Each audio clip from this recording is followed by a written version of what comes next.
இந்த ரெண்டையும் முன்னாடி சொல்லிக் கொண்டு கடைசியாக ஞான யோகத்தை உபதேசிக்கிறான் கண்ணன். இதுதான் 2வது அத்தியாயத்தின் சுருக்கம். நேத்திக்கே ஒரு படிக்கட்டு சொல்லியிருந்தேன். சாமானிய ஆத்ம ஞானத்தோட கர்மயோகத்தை பற்றற்று செய்து கொண்டு வந்தால் மனசு சுத்தியடையும். சுத்தமான மனசிலே ஞான யோகம் பிறக்கும். ஞான யோகத்தை அனுஷ்டித்து ஆத்ம சாட்சா்காரம் பெறலாம்.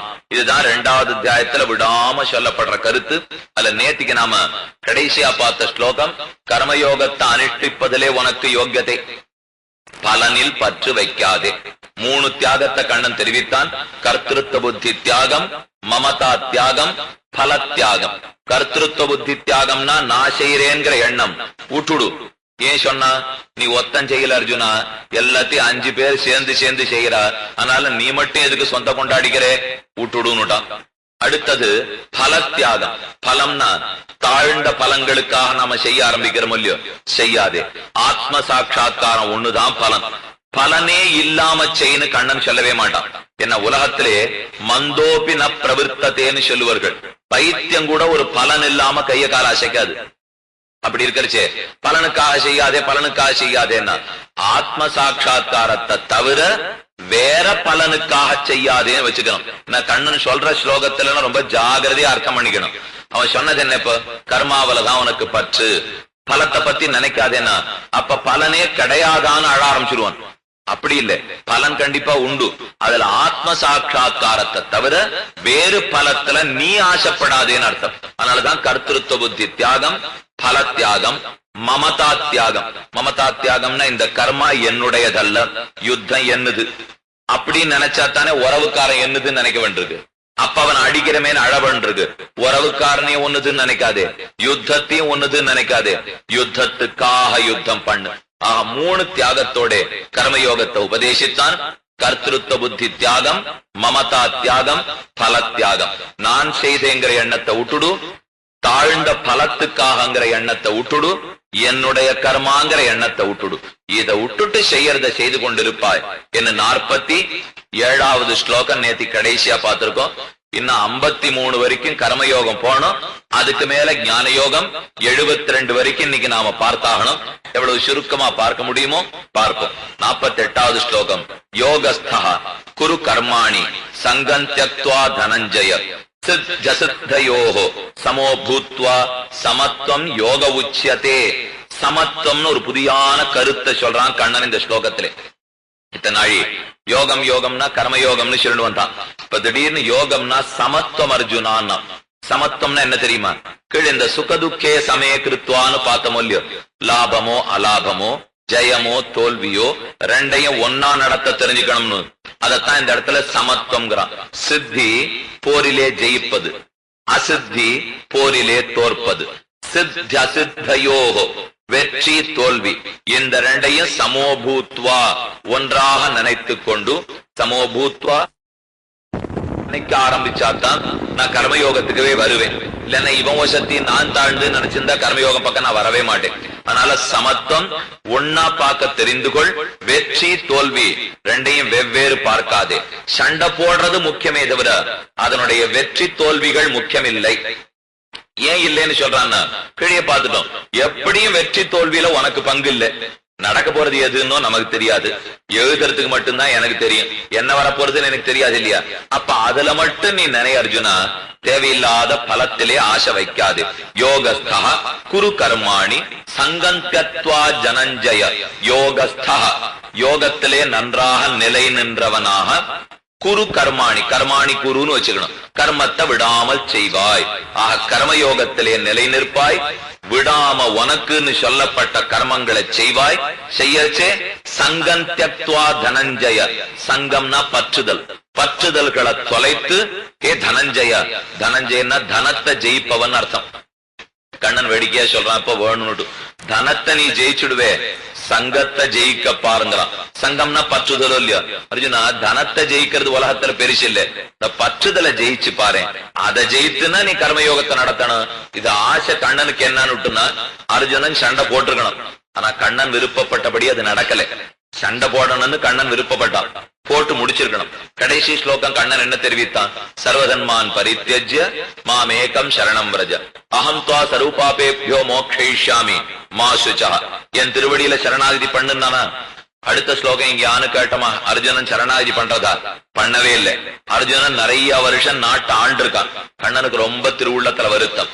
சண்டை போட மாட்டேன் சண்டை போட மாட்டேன்னா போடு, யுத்தாய யுத்தஸ்வ யுத்தாய யுத்தஸ்வ, யுத்தத்துக்காக சண்டை போடு, பலத்தில் ஆசை வைக்காதுன்னு சொன்னேன். என்னமோ மகாஜானி ஆட்டை வாழ்லாரையும் கொல்ல மாட்டேன்னு முதல்ல இவன் பேசினா. அப்புறம் என்ன பண்ணிருக்கணும்? சண்டை போட்டு முடிச்ச உடனே கண்ணனே உன்னுடைய கீத ஞாபகம் இருக்கா? யுத்தத்துக்காக யுத்தம் பண்ண சொன்னேன், பண்ணிவிட்டேன், ராஜ்யம் கையில கிடைச்சுடுது, அனுபவிக்க மாட்டேன். இத தர்மபுத்திரம் பாத்துக்கிட்டோம், பீமம் பாத்துக்கிட்டோம்.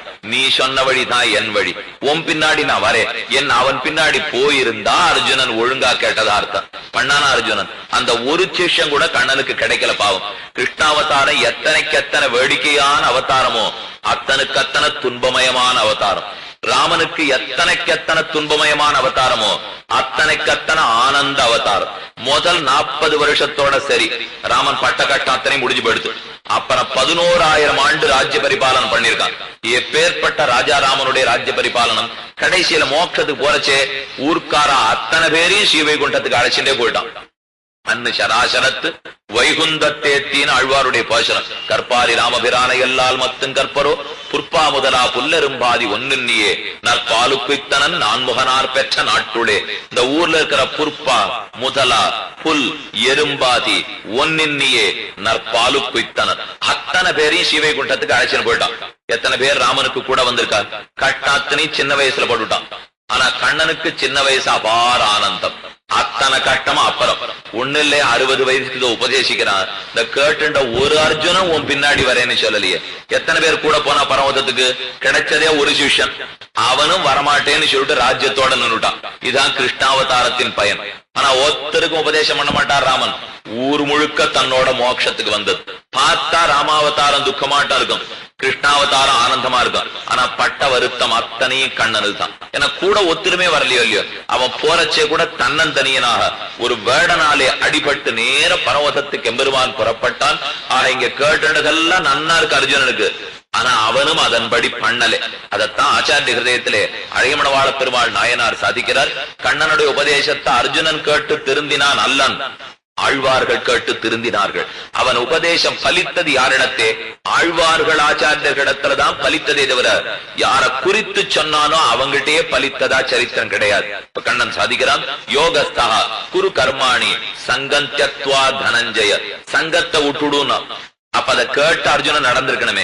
கடைசியில ராஜ்யத்துல எனக்கு பற்று இல்லை, தேவையில்லை, நீ போற வழி எனக்கு வழி என்று பின்னாடி போயிருந்தான்னா அர்ஜுனன் சரியான சிஷ்யன். நடக்கலே, உபதேசத்தோட சரி. யோகஸ்த குரு கர்மாணி சங்கம் தத்வா தனஞ்சய.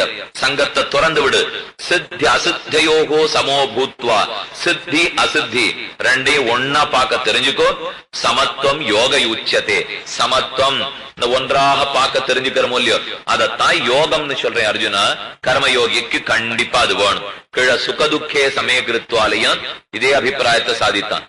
கர்மயோகம் பண்ணிண்டே இருக்கிறச்சேவம் பலன்களை விட்டுடணும். ஆனா கர்ம குருவந்தா கர்மத்தை பண்ணிண்டே இருக்கணும். கர்ம பலத்தை விடணும்னு சொல்றானே தவிர கர்மத்தை விடுன்னு கண்ணன்னு சொல்லல. இப்போ ஏன்னா நேத்திக்கே விண்ணப்பம் பண்ணேன், அர்ஜுனனுக்கு சந்தேகம் வந்துருது. இந்த நித்திய நைமித்திக கர்மத்தெல்லாம் நான் எவ்வளவு தூரம் செய்யணும், எவ்வளவு தூரம் விட்டுடணும். ஏன்னா நீ விட்டுடுன்னு இல்லையோ, அப்ப நான் இதெல்லாத்தையும் விட்டுடலாமான்னு கேட்டான். ஒன்னையும் விட முடியாது அர்ஜுனா, பண்ணித்தாகணும்.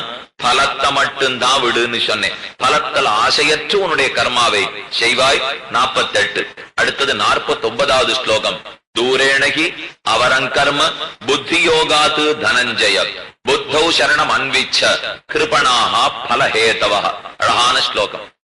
கிருபணர்கள்னா தரித்திரர்கள்னு அர்த்தம். இந்த ஒண்ணுமில்லாத சல்லி காசு இல்லாத போடுறானே அவன்லாம் கிருபணர்கள். யார கிருபணர்கள்? தரித்திரன்னு வெய்யறான் தெரியுமா? பலஹேதவஹ. இந்த தாழ்ந்த பலத்துக்காக கர்மயோகத்தை பண்றான் பாரு அர்ஜுனா, அத்தனை பேரு தரித்திரர்கள். எனக்கு அவளை கண்டாலே பிடிக்காதுன்னுட்டான். சொர்க்கத்துக்காக பண்ணாலும் தப்பு, எதுக்காக பண்ணாலும் தவறு. ஆத்ம சாட்சா்காரத்துக்கு மட்டும்தான் கர்மயோகத்தை அனுஷ்டிக்க வேணும். இந்த ஸ்லோகத்திலே தூரேணகி அவரங் கர்ம புத்தியோகாத்து தனஞ்சய, புத்தி யோகத்தை விட கர்மம் ரொம்ப தாழ்ந்தது. அவரம்னா தாழ்ந்ததுன்னு அர்த்தம். தூரேண மிகவும் தாழ்ந்ததுன்னு அர்த்தம். தூரேணகி அவரம் கர்ம, கர்மயோகம் ரொம்ப தாழ்ந்தது. புத்தியோகாத், புத்தியை விட கர்மயோகம் ரொம்ப தாழ்ந்ததுங்கிறான். ஸ்லோகத்தை பார்த்தா என்ன தோணும் தெரியுமா? ஞான யோகத்தை விட கர்மயோகம் தாழ்ந்ததுன்னு சொல்றான்னு. இப்ப அதை பத்தி பேச்சே இல்லை. என்ன 53வது ஸ்லோகம் தாண்டினா தான் ஞான யோகம். இதெல்லாம் ரொம்ப அழகா இருக்கும் கீதையில. 30வது ஸ்லோகம் வரைக்கும் தேவையில்லாத கர்மயோகம் பேச மாட்டான். 53 வரைக்கும் ஞான யோகம் பேச மாட்டான். 2வது அத்தியாயத்திலே 6 முடிஞ்சு படுத்துனா கர்ம ஞானத்தை பத்தியே பேச மாட்டான். வெறும் பக்தி யோகம் மட்டும்தான். 12வது அத்தியாயம் முடிஞ்சு படுத்துனா இது 3மே மறந்து போடுவான். கடைசியில அவனுக்கு தெரிஞ்சு சரணாகதி தான். நம்மள இந்த குழப்பறதே கிடையாது கண்ணன். சரியா இது எது வரைக்கும் அர்ஜுனா இது இதுதான். அதுக்கு மேல நீ அதை விட்டுடு. அடுத்த படிக்கு வந்துட்டே உன்னை கீழே இருக்கிறத வச்சு நான் குழப்ப போறது கிடையாது. ஆஹ், இந்த ஸ்லோகத்திலே ஞான யோகம் உயர்ந்தது கர்மயோகம் தாழ்ந்ததுன்னு சொல்லல. பின்ன என்ன சொல்றான் தெரியுமா? கர்மயோகத்திலேயே 2 விதம் அர்ஜுனா. ஒண்ணு 3 தியாகத்தோட சேர்ந்து செய்யப்படுற கர்மயோகம். இன்னொன்னு 3 தியாகம் இல்லாமல் செய்யப்படுற கர்மயோகம். இந்த 2 வித்தியாசம் புரிஞ்சுக்கோ. புத்தியோட பண்ற கர்மா ஒண்ணு, புத்தி இல்லாத பண்ற கர்மா ஒண்ணு. புத்திங்கிறது எது? கீழே பார்த்திருக்கோம். கர்த்திருத்த புத்தி தியாகம், மமதா தியாகம், பல தியாகம். 3 தியாகத்தோட சேர்ந்து பண்ணா அது புத்தியோட பண்ற கர்மயோகம். இந்த 3 தியாகம் இல்லாம பண்ணா புத்தி இல்லாத பண்ற கர்மயோகம். இப்ப கண்ணன் என்ன சொல்றான் தெரியுமா? ரொம்ப தாழ்ந்தது. இந்த புத்தி இல்லாத கர்மயோகம் பண்ற பாரு, அது புத்தியோட பண்றதை விட ரொம்ப தாழ்ந்தது. புத்தினா இங்க ஞான யோகம்னு அர்த்தம் வச்சுடாதீங்க. 3 தியாகத்தை பத்தின புத்தி அதோட சேர்ந்து கர்மயோகத்தை பண்ணினால் அது உயர்ந்தது. அந்த எண்ணமே இல்லாம நான் சண்டை போடுறேன்னு சொல்லவே சொல்லாது. இப்ப அதுதான் இந்த சண்டையில ரொம்ப முக்கியம். போடுன்னு கண்ணன் சொல்றானே தவிர சண்டை என்னுடைய யுத்தம் நினைச்சு போடாதே, ராஜ்யத்துக்காக நினைத்து போடாதே, நான் யுத்தம் பண்ணினேன் நினைத்து செய்யாதே. 3 தியாகத்தோட சேர்த்து யுத்தத்தை பண்ணுவாய். அது அப்படி பண்ணா அந்த புத்தி இல்லாத செய்யற கர்மயோகத்தை விட உயர்ந்ததுன்னு சாதிக்கிறார். தூரேணகி அவரங் கர்ம புத்தியோகாத்து தனஞ்சய, புத்தியோட பண்றது வசந்தது. அதனாலே புத்தௌ சரணம் அன்விச்ச, சரணம்னா புகலிடம் அர்த்தம். புத்தௌ புத்தியிலே புகலிடமாக ஆசிரியிப்பாய். புத்தௌ சரணம் அன்விச்ச அப்படின்னா கர்மயோகத்தை பண்ணச்சே புத்திய முதல்ல சம்பாதிச்சுக்கோன்னு அர்த்தம். ஏன்னா பண்ணிட்டு இருக்கிறது முக்கியம் இல்லை. இப்போ இந்த 3ஓட சேர்ந்து பண்றது முக்கியம்.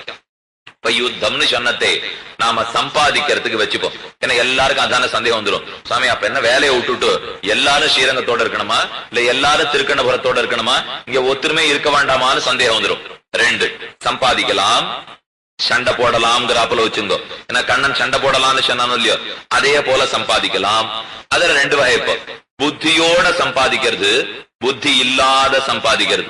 புத்தியோட நான் சம்பாதித்தேங்கிற எண்ணம் இல்லாமல், தாழ்ந்த பலத்துக்காக சம்பாதித்தேங்கிற எண்ணம் இல்லாமல், என்னுடைய பணம்ங்கிற எண்ணம் இல்லாமல் சம்பாதிக்கிறதுனா நீ தாராளமா சம்பாதிக்கிறான், அது வசந்தது.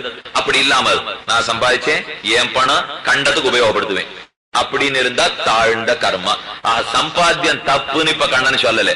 அப்ப யுத்தம் தப்புன்னு சொல்லியிருப்பான். இத தப்புன்னா அத்தையும் தப்புன்னு சொல்லிருக்கணும் இல்லையோ. யுத்தத்தை தப்புன்னு சொல்லல. யுத்தம் தவறு, புத்தி இல்லாத யுத்தம் பண்ணா தவறு. 3 தியாகம் இல்லாம இதே சண்டை போட்டா தவறு. 3 தியாகத்தோட சண்டை போட்டா சரி. அதே போலத்தான் நாம சம்பாதிக்கிறோம்னா, இப்ப நம்மளுக்கு இந்த பணம் இல்லைன்னு தெரிஞ்சுட்டா கண்ட விஷயத்துக்கு உபயோகப்படுத்துவோமா? படுத்த மாட்டோம். அது இருக்குங்கிறதுனால ஒரு துரபிமானம் நமக்கு வருமா? வரவே வராது. இது என் பணம் நினைக்கிறதுனால தானே துரபிமானமே வருது. அபிமானம் வேணும். ஆண்டாள் ஒரு பாசுரத்திலே அபிமான பங்கமாய் வந்தனன் பள்ளிக்கட்டிற்கீழேன்னா அபிமானம் கூடவே கூடாதுன்னார். நேர தகப்பனார் பெரியாழ்வார் அவர் என்ன பாடுறார் பாருங்க. அபிமான துங்கன் செல்வன போல திருமாலே நானும் உனக்கு பழவடியேன். நிறைய அபிமானம் வேணும்னுட்டார். இது அப்பா பொண்ணுக்குள்ளேயே இவ்வளவு வம்பு. தகப்பனார் பாடுறார் அபிமான துங்கன்னுட்டு, பொண்ணு பாடுறா அபிமான பங்கம்னுட்டு. வேணுமா வேண்டாமா? இவரை பார்த்தா வாண்டான்னு தோன்றது, இன்னொருத்தரை பார்த்தா வேணும்னு தோன்றது. வேணுங்கிறது உண்மை, வாண்டாங்கிறது உண்மை. இதே போல சண்டை போடலாங்கிறது உண்மை, போடக்கூடாதுங்கிறது உண்மை. ஏன்? புத்தியோட சண்டை போடுறதுன்னா போடலாம், புத்தி இல்லாத சண்டை போடுறதுன்னா போடக்கூடாது. அதே போல அவனுடைய சொத்து நான்கிறதுனால அபிமானப்படலாம், நான் எனக்கேங்கிறதுனால அபிமானம் கூடாது. நான் இப்ப கிருஷ்ணன் அப்படிங்கிறதுக்காக அபிமானப்படுறது தப்பு. அதே அந்த ஆச்சாரியன் சம்பந்தம், இவர்கிட்ட கேட்டோம், இந்த ஆழ்வார் சம்பந்தம், இந்த திவ்ய தேசத்து சம்பந்தம் அப்படின்னு சம்பந்தத்தை இட்டு சொல்லிக்கிறதுல எந்த தப்பும் கிடையாது. அதனால நான் சிவயிட்டவன் தலையை நன்னா குலுக்கிக்கலாம், தப்பில்லை. ஆனா அதனால அது துரபிமானமாக மாறிவிடக் கூடாது. அதனால சம்பாத்தியமும் பண்ணலாம், தப்பில்லை. அதை இந்த 3 தியாகத்தோட சேர்த்து செய்ய வேண்டும். என் சொத்தல்ல, என் கர்மாவல்ல, தாழ்ந்த பலத்துக்கு இந்த பணத்தை பயன்படுத்த மாட்டேன். இந்த 3 நிச்சயப்படுத்தினோம்னா சம்பாதிக்க தப்பு இல்ல. கோடி கூட சம்பாதிக்கலாம், 10 கோடி கூட சம்பாதிக்கலாம். ஆனா அவனுக்கு 1 ரூபாய்க்கும் 10 கோடிக்கும் வித்தியாசம் தெரியாது. அவன் தான் என்னதே இல்லைன்னு. அதுக்கப்புறம் அது 1 ரூபாயா இருந்தா அவனுக்கு என்ன, அது 10 கோடியா இருந்தா அவனுக்கு என்ன? குரத்திலே குரத்தாழ்வான்கிற மகாச்சாரியன் இருந்தார். குரத்தாழ்வான பத்தி அத்தனை பேருக்கு தெரியும். சுவாமி ராமானுஜருடைய சச்சிஷ்யர் ஹாரியத குல திலக்கர் ஸ்ரீவத்ஸ சின்ன மிஸ்ரேப்தா நம உக்தி மதீமகே யதுக்தயஸ்திரயீ கண்டே யாந்தி மங்கள சூத்திரதாம். கூரம்ங்கிறது காஞ்சிபுரத்திலேருந்து ஒரு 10 மைல் தூரத்திலே அரக்கோணம் போற வழியில் இருக்கிற அழகான திவ்யதேசம். அதுல பெரிய திருமாளிகையாம், மொழிய கடக்கும் பெரும்புகழாம் வஞ்சமுக்குறும்பாம் குழிய கடத்துன்னம் கூறத்தாழ்வான் சரண் கூடியவன் பழிய கடத்துமல்லா வழிய கடத்தல் எனக்கு யாதும் வருத்தமன்னேன்னு திருவரங்கத்தமுதனார் கும்பழகா சாதிக்கிறார். வாச்சா மகோச்சர மகாகுண தேசிகாகிரே கூராதிநாதி கதிதாகில நைச்ச பாத்திரம் சுவாமி மணவாள மாமனுடைய திருவாக்கு. இந்த கூரத்துல எவ்வளவு பெரிய பணக்காரரான் தெரியுமா? நிச்சயப்படி 1000 பேருக்கு ததியாராதனம் பண்ணுவார். அத்தனை பணம், பார்த்தாலே அழகு சொட்டும், அத்தனை அழகு. படிப்பா ராமானுஜரம் மிஞ்சுடலாம், அப்பேற்பட்ட வித்யை. குலமா ஹாரீத குலம், எந்த குறவும் கிடையாது கூறத்தாழ்வானுக்கு. அவர் வீட்டு கதவை ராத்திரியில மூடுவாளாம். அந்த வீட்டுல மணி பொருத்தி இருக்குமா, அந்த மணி கலீர்னு சத்தம் போடுமா. அந்த சத்தம் பெருந்தேவி தாயாருக்கு காது கேட்குமா. கேட்டவ தேவ பெருமாளை பார்த்து, யார் வீட்டு மணி ஓசையோ கேட்கறது, எனக்கு மணி ஓசை இங்க கேட்கணும் 10 மைல். என்ன பெரிய திருமாளிகையா இருக்கும் போல் இருக்கே, பெரிய பணக்காரரா இருக்கும் போல் இருக்கே. அவன் ஆறுன்னு பெருந்தேவி தாயார் தேவ பெருமாளை கேட்கிறா. ஸ்ரீதேவி நாச்சியார் சொத்துக்கே அபிமானினி தேவதாவதான். உலகத்துல செல்வம்னாலே அவளுடையது. அவ பார்த்து பிரமிக்கிறாளாம் குரத்தாழ்வானுடைய செல்வத்தை. அப்படி செல்வந்தர். ராத்திரி ஒரே நாள் அத்தனையும் துறந்தார். இனி ராமானுஜர் திருவடிகளே சரணம்னார். புறத்தை விட்டார். நேர பத்னி ஆண்டாள் அழைச்சிட்டு ஸ்ரீரங்கத்தை நோக்கி நடக்க ஆரம்பிச்சுட்டார். வழியில காடு. பத்னி ரொம்ப பயந்தாளாம். காடா இருக்கே, தங்கிவிட்டு நாளை கார்த்தாலே பொழுது விடிஞ்சா போகலாமே. சிரிச்சார் குரத்தாழ்வான், நீ எதையோ மடியில கட்டின்னு வந்திருக்க, அதனாலதான் பயப்படுற. இல்லைன்னா இந்த பயம் உனக்கு காட்டில வரையாது. என்ன கொண்டு வந்தாயின்னு கேட்டார். எல்லாத்தையும் விட்டுட்டீர். வாஸ்தவம், நீர் நித்தியம் சாப்பிடுற ஸ்வரண பாத்திரத்தை மட்டும் எடுத்துன்னு வந்தேன். இந்த கிண்ணியில தானே நீர் சாப்பிடுவீர். என்னதான் இருந்தாலும் அவளுக்கு இருக்காதா? இப்பேற்பட்ட பணக்கார பக்தர் ஒண்ணும் இல்லாமல் கிளம்பி போறதுன்னா வருத்தப்பட மாட்டாள் அவள். சிரிச்சாராம் ஆழ்வான். இத்தனையும் விட்டுட்டு ராமானுஜர் திருவடிக்கு போனோம். சாப்பிடறதுக்கு இந்த ஸ்வரண பாத்திரம் ஒண்ணுதானா கிடைத்தது. இனி எனக்கு சாப்பாடு போனகம் செய்த சேடம் தருவரேல் புனித வந்தே. ராமானுஜர் உண்டமிச்சல சாப்பிடுறதுதான் இனி ஸ்வரண பாத்திரமே தவிர இந்த தங்க கிண்ணி நமக்கு தேவையில்லை என்று காட்டிலேயே வீசி எறிந்து போனார்கள் சம்பிரதாயம். இப்பேற்பட்ட செல்வந்தராக இருந்தாலும் அதை துளியும் மதிக்காமல் இது நம்மதல்லன்னு பிரயோஜனப்படுத்திருக்காளோ இல்லையோ, அந்த எண்ணத்தை கொஞ்சமான முயற்சி பண்ணி நாம வரவழைச்சுக்கணும். இருக்கலாம் அத்தனையும், ஆனால் அதை சரியான பிரயோஜனத்துக்கு தான் பயன்படுத்துவேன். பகவத் கைங்கரியம், பாகவத கைங்கரியம், ஆச்சாரிய கைங்கரியம். மத்த கண்டதுக்கு இதை பயன்படுத்த கூடாதுன்னு இருந்தால் சங்கம் தத்வா தனஞ்சயா தான். அவன் சொல்றச்சே ரொம்ப சுலபமா சொல்லிட்டு போடுறான். சங்கத்தை விடு, கர்மாவை பண்ணு. இது கேட்கறதுக்கு ரொம்ப அழகா இருக்கு. ஆனா ஆரம்பிச்சா அபியாசம் தான். விடாம முயற்சி ஒண்ணுதான் வழி, வேற வழியே கிடையாது. இது எல்லாத்தையும் கொண்டது. சில பேர் கேட்பா, சுவாமி கீதை நன்னதா இருந்தது, இந்த குறுக்கு வழியை தான் உண்டா பண்ணிடலாமான்னு. ஒரு குறுக்கு வழியும் கிடையாது. கஷ்டப்பட்டு தாகணும், முன்னுக்கு வந்து தாகணும். ஆக புத்தௌ சரணமன்விச்ச கிருபணாகா பலஹேதவா. தரித்திரர்கள் தாழ்ந்த பலத்துக்காக எவன் செய்தாலும் அர்ஜுனா தரித்திரன். நீ அதுக்காக நினைக்காதே. கண்ணன் ஸ்லோகத்திலேயே தூரேணகி அவரங் கர்ம புத்தியோகாது தனஞ்சய. தனத்தை ஜெயித்தவன் சொல்லிட்டான் இல்லையோ. இப்ப சொல்றான், ஆசைய ஜெயிப்பாய், கிருபணர்கள் தரித்திரர்களாட்டம் கண்ட பலத்தில் ஆசை வைக்காதே. நீ பணக்காரன், என்ன பேரே தனஞ்சயன் வச்சிருக்கானோ இல்லையோ, அப்ப நீ பணக்காரன். பணக்காரனா இருந்து தாழ்ந்த பலத்தில் ஆசை வைக்காதே, சிறந்த பலத்திலே ஆசை வைப்பாய். புத்தௌ சரணமன்விச்ச கிருபணாஹா பலஹேதவஹ. 50வது ஸ்லோகம். புத்தியுக்தஹ ஜஹாதீஹ உபே சுகிருத துஷ்கிருதே தஸ்மாத் யோகாய யுஜ்ஜஸ்வ யோகः கர்மசு கௌசலம். யோகா கர்மசு கௌசலம். இந்த கர்மயோகம் பண்ணிட்டே இருக்கிறச்சே, கர்மசு கர்மாவை பண்ணிட்டே இருக்க முடியும். இந்த கர்மா பண்ணிட்டே இருக்கிறச்சேதான் எனக்கு யோகம் கிடைக்கும். ஞான யோகம்ங்கிறது மேற்கொண்டு வரும். கௌசலம் அது ரொம்ப சாமர்த்தியத்தாலே வரக்கூடியது. என்ன, இது கரணம் தப்பினா மரணம். கர்மயோகத்தை பண்ணிட்டே இருக்கணும், எல்லாம் செய்யணும். ஆனா அது எங்க கோடுன்னு தெரியாது நமக்கு. இப்ப அதாவது இத 3 தியாக